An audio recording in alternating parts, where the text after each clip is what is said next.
Assalamualaikum warahmatullahi wabarakatuh.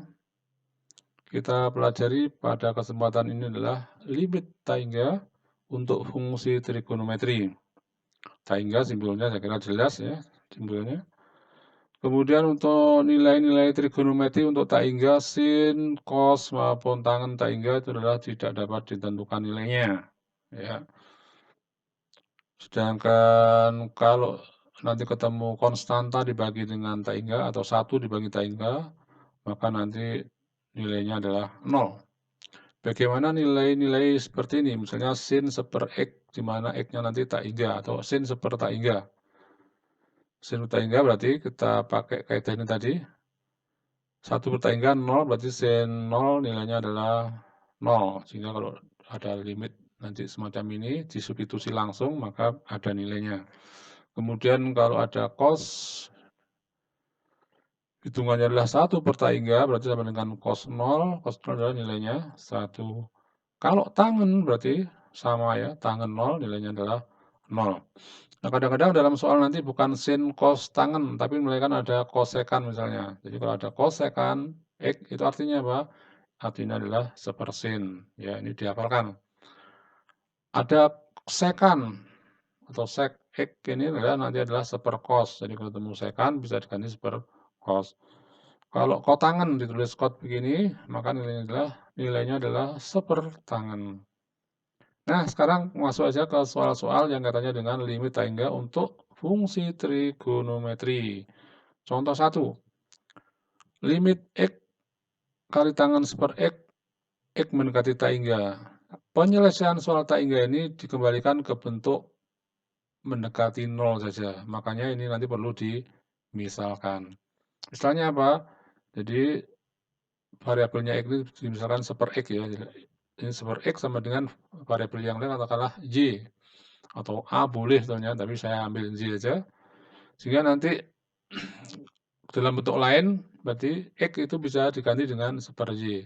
Maksudnya, di soal sini nanti setiap X-nya diganti dengan seper Y, sedangkan yang ini nanti, nah ini,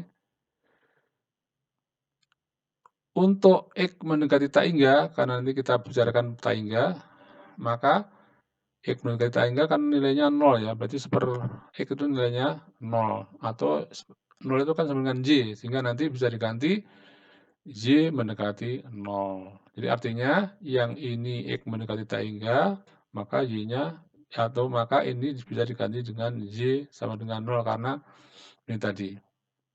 Nah, sehingga bentuknya akan berubah, yang awalnya fungsinya mendekati taingga akan mendekati 0 nanti.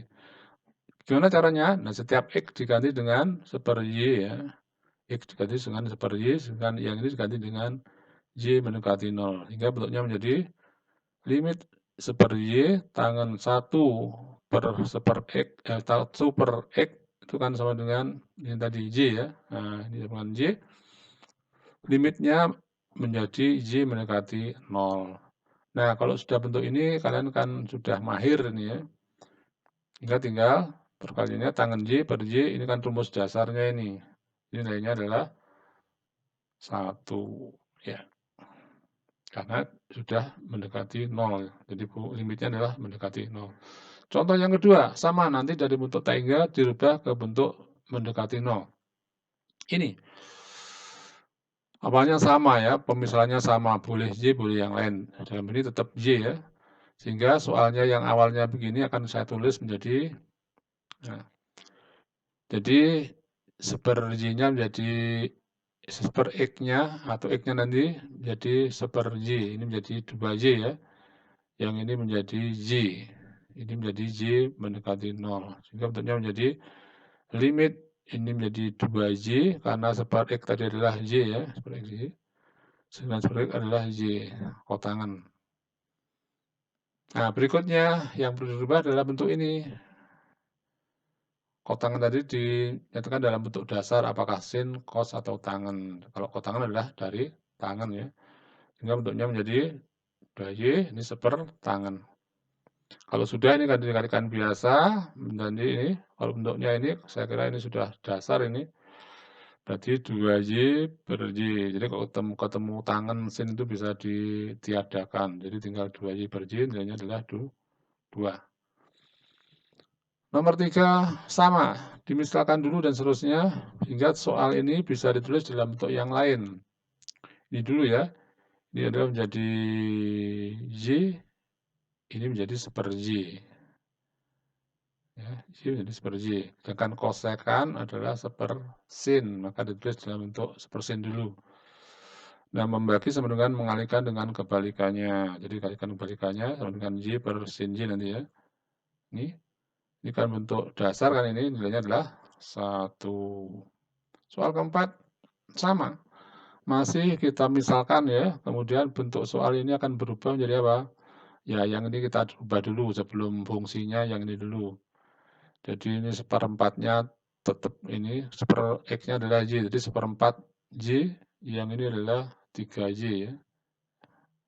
Sehingga seperempat Y, 3Y.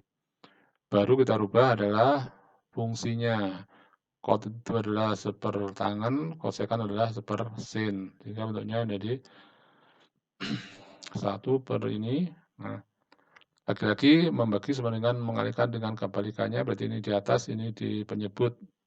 Jadi, nah kalau sudah semacam ini, sin tangan itu bisa ditiadakan sama saja dengan 3Y per seperempat. Y-nya dicoret 3 dibagi seperempat sama dengan 3 kali 4, berarti 12. Soal nomor 5. Nah, pangkat min itu akan menjadi seper ya. Pangkat kalau di bawah jadi pangkat positif di bawah. Sehingga dirubah ini dulu nanti setelah dimisalkan tentu saja. Bentuknya menjadi ini 2 per atau kali seper X atau 2 per X, ini menjadi seper X. Menjadi 2 X, ini seper X untuk kotangan, baru nanti yang fungsinya ini yang dirubah. Kotangan adalah seper tangan. Nah, ini dirubah ke Y dulu ya. Dulu Y. Kemudian baru nanti jadi nah, sin ini kan seper tangan, ini langsung di bawah. Sinta bisa ditiadakan tinggal Y per 2Y berarti setengah. Terakhir,